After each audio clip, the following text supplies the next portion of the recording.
If you don't know what to make for breakfast, well, let me put you on to this. This is some huevos and salsa roja. I made this today and it did come out a little bit spicy, but nonetheless, it was super delicious. Let me show you how I made it. In my pan, I added a little bit of olive oil and I diced up some queso panela. I'm just going to toast this a little bit. Queso panela is really, really good.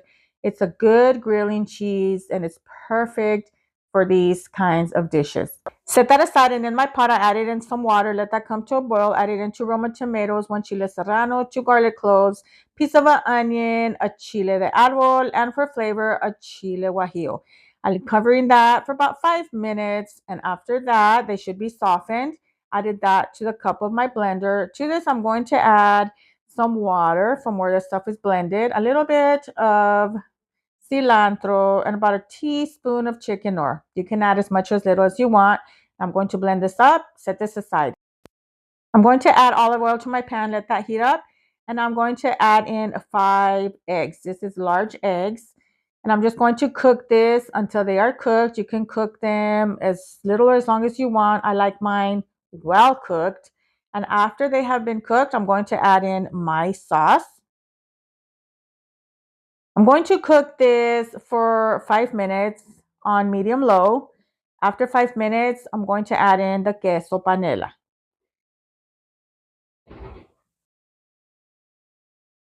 And I'm going to make sure that it's all covered in that sauce. And I'm going to cook this for an additional 5 minutes.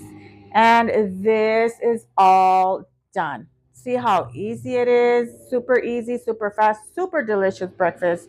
And you can't forget the beans. So I mashed up some beans. And of course, do not forget the fresh corn tortillas. And this dish is done, and you have yourself a delicious breakfast. And now I'm just going to serve it up, adding the beans and the huevos in salsa roja. It's super delicious. I know you will love it. Enjoy.